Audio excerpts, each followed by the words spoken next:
What's up, everybody? It's me, Drea, and welcome back to Drea and the Internet. Today we're going to do something a little different. Usually I'm doing Am I the Asshole? But today, kind of want to see what people are confessing. So we are going to do Reddit confessions. Let's get into it. I can't stop chewing on kinetic sand. It's so good. Okay, hold on. Like the kid toy. Kinetic sand. Interesting. I was cleaning the playroom when I found my sister's kinetic sand. I used to chew on putty as a child, so I was curious. It's so good. It's like crunchy and sticky. It's like beach gum or something. I stole some and I've been chewing on it for days. It's so nasty, I know, but it's the best texture I've ever encountered. It tastes a little funky, but I don't mind. They say it's gross, but they still do it. This reminds me of Play-Doh, okay? I will say I can relate a little bit.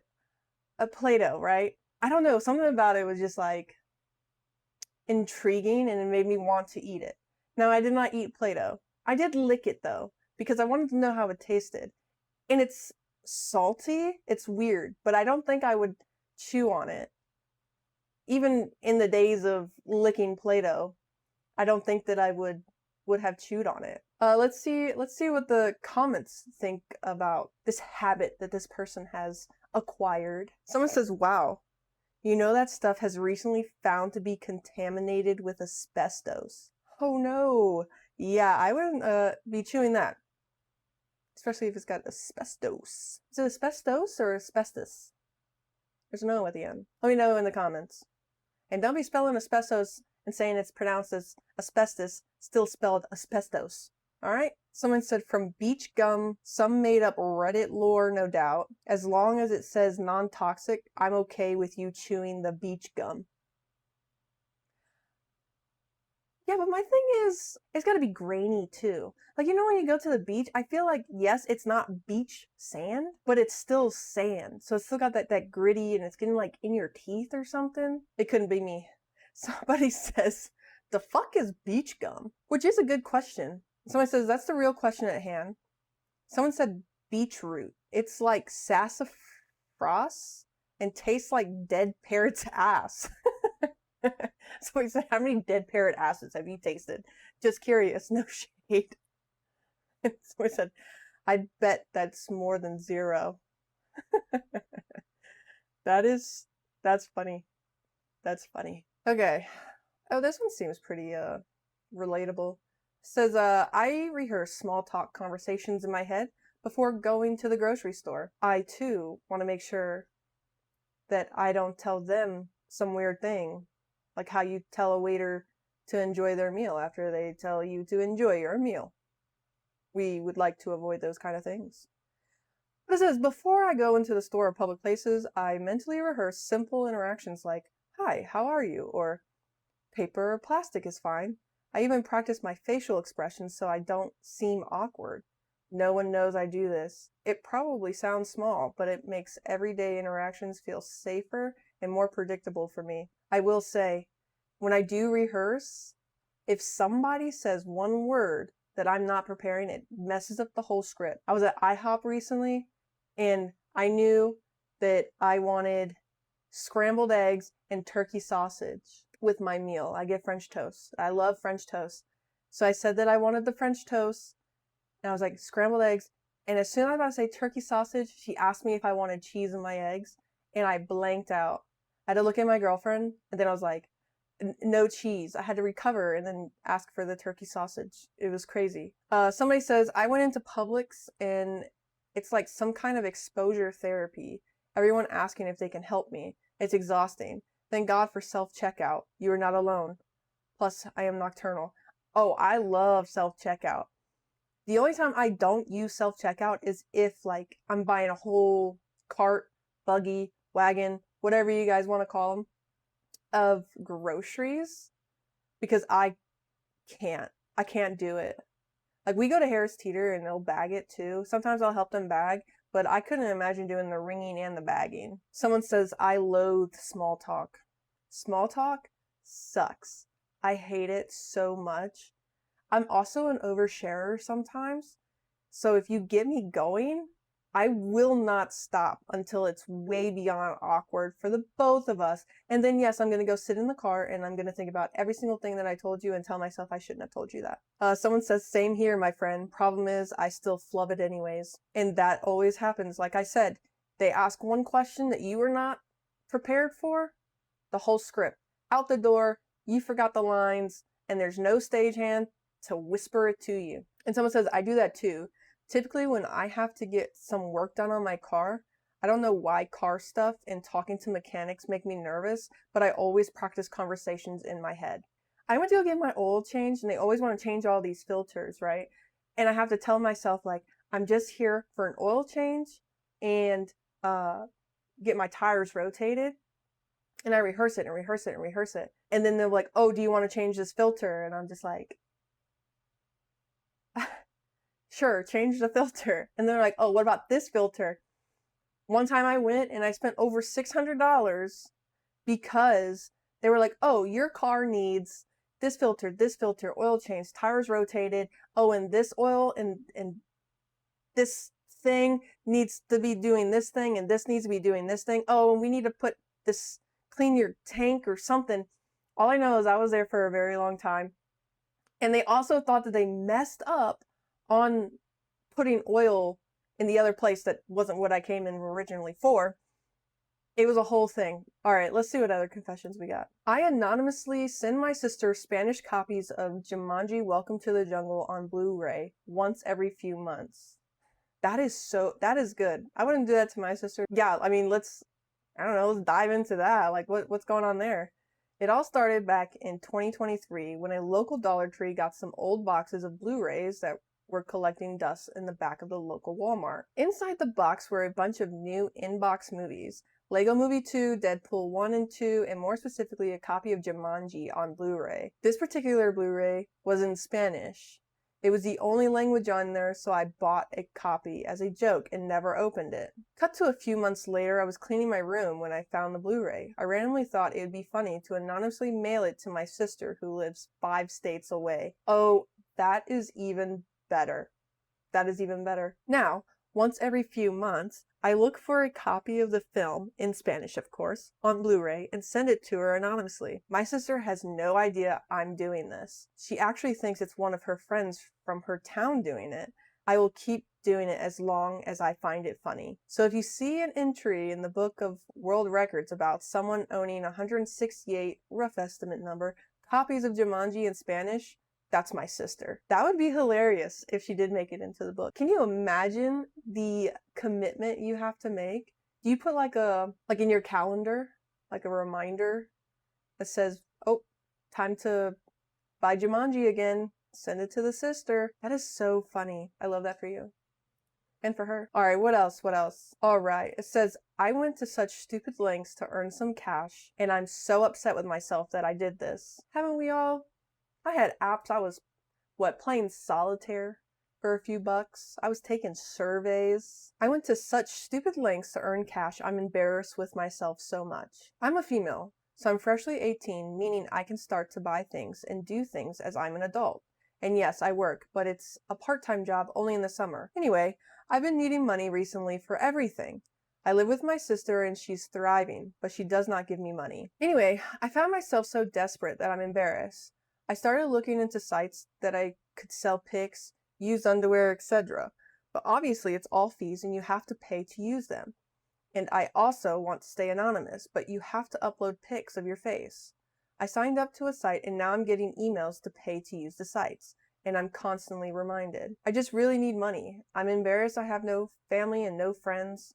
I've seen so many content creators on TikTok who do this, and they don't even look good. I don't mean that in a mean way. They haven't got the P body, the P star body. Oh, is that porn star? All right. So it gave me hope. I spent hours on these sites to try and find a way to earn money. I'm just so stupid, and I don't understand why. I'm just nervous that my sister might find out I have tried to do this. I don't want anyone to know, but I am so guilty that I went to such lengths to get money, and still it didn't work. I'm sorry if this is a weird confession. I'm just fed up. I just wish there was a way I could get cash that wasn't doing silly things like this. Girl, let me tell you a story. Once upon a time,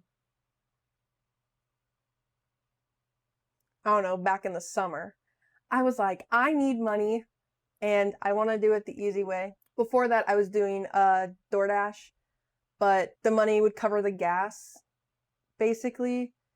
And you would think rich people would tip a little better, and they don't.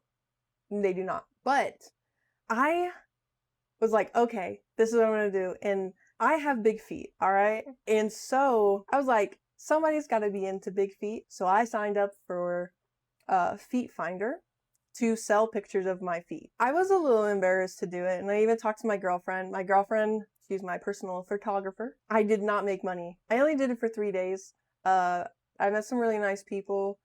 A lot of them just want to have conversations. So if you want to do the whole Feet Finder thing, make sure you don't want to talk. And a lot of people, you have to make sure you make that clear. I tried to get a guy to pay for my pedicure, and he just wasn't down to clown, but that's okay. I did it for 3 days and I was done. It was too much work for me. I didn't want to do it anymore. I didn't want to keep the conversations going. I had to use ChatGPT to talk to these guys because I'm a lesbian and I don't really want to flirt with you, but my ChatGPT can for me. I don't think it's too embarrassing that you have tried these kind of things. I know a lot of people, I have some friends that do certain things to get money to pay their bills if they're hurting for money. So I don't think you should feel embarrassed. It's okay. But let's see what the comments have to say. Someone said you could have done a lot worse than this. At least it's legal. But if it's something that's going to cause you long-term embarrassment, then you need to stop. A summer job is not enough to sustain an adult, which you say yourself you are now. If you're not in college or uni, you need to be working full-time. Any job will do until you find a job you really want to do. People who are already employed are much more employable. Yeah, if it's too embarrassing, stop it. And a part-time job in this economy, yeah, you're not going to make it like that. Someone else says, is there some reason you can't go and get a regular job, the kind you can actually put on a resume? Retail, fast food, babysitting. That's a good question. I don't know if I kind of like how that's worded, though. It kind of comes off a little harsh. Somebody just confessing something. But again, who am I? I'm just a person on the internet, just like this person. Someone else said, hey, don't beat yourself up too much. Being desperate for money makes us do dumb stuff sometimes. Doesn't mean you're stupid. Maybe try small gigs online that don't require putting yourself at risk, like tutoring, surveys, or micro tasks. Even little steps can help without the stress of hiding stuff from everyone. True. Look into freelance work. Maybe there's something that you like to do. Or you could DoorDash, Uber, Lyft. I do suggest DoorDash or Uber Eats because that way you don't have to have people in your car. That's why I like it. OP did respond and says, yes, I have downloaded countless apps and done so many surveys, but honestly, it never goes anywhere. I'm thankful that you're understanding. I felt so ashamed.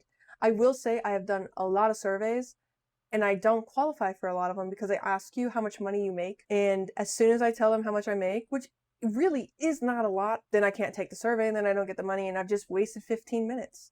And the most I've made from a survey is like $2. So if I try to do 15 surveys and I only get 5 of them and I only make, that's $10 that I made in probably an hour and a half. Now, is that good? It can be as a side thing, but it's not good enough. We could do one more. This confession says, sock cookies, the true story of an office snack thief. I am intrigued. I started a new job a few months ago, and in the kitchen there are various snacks and drinks for employees to enjoy. I try to eat a healthy and balanced diet, but unfortunately, I happen to have a major sweet tooth. Don't we all? Put a chocolate cake in front of me, it's gone. Alas, my willpower is no match for the various cookie 2-packs that sit atop the office snack pile. I'm talking Chip Ahoys, Oreos, and more. This brings me to my shameful behavior. I don't want my new coworkers to know what a true cookie monster I am, so I devised a plan. I enter the kitchen under the guise of needing to refill my water bottle. Refill it while making sure nobody is nearby or approaching. And then I take a cookie pack and shove it into the top of my sock that's covered by my pant legs. That is hilarious. It's not a weapon. You don't have to conceal it. Well, let's go. I then walk back to my desk, and when nobody else is around, I remove it from my sock and put it in my bag. I enjoy the cookies while I'm either driving home from work or as a little treat after dinner, and I have amassed a nice little stockpile that sits in my pantry. Help, I need to be stopped. This is probably the best confession. You being a stealthy little cookie monster, trying to hide this addiction that you have to cookies. I love chocolate chip cookies. That is my favorite cookie. My favorite. So I can understand. It is a little diabolical that you sneak them out in your socks. That is funny. That's good. I like that. Keep being weird, you know? Alright, let's see what the comment says. Someone says, damn, I read the title and was expecting a story about someone putting cookies in their dirty socks overnight, then bringing them to work for coworkers who steal their food to eat. I will say, it does give that kind of vibe. OP did respond saying, haha, sorry to disappoint. That would be epic payback though. I would be so mad about it if I was the person that was getting the sock cookies, you know? Someone says the cookie monster has evolved. That he has. Somebody commented saying, plot twist. There's a security camera and the guards are keeping your secret. You must now bribe them to make sure that they never tell a soul until maybe after you leave that job. So scanning through some of the comments, some people are being kind of rude, telling him that he's stealing and whatnot, which I guess I can see that, but you don't know if it's like a donation thing. I don't think it said it was free. It just says that there's a snack pile. I know that some places you put in $1 and you make a donation and you get more snacks. So don't be so harsh on this guy. But this is Reddit, so I guess you can be. But that's all I have for you guys today. I hope you guys enjoyed these confessions. Please, if you want, comment down below some of your confessions or what you think about these confessions. How do you feel about the sock cookies? Let me know. Don't forget to like and subscribe, and I'll see you around next time. Bye!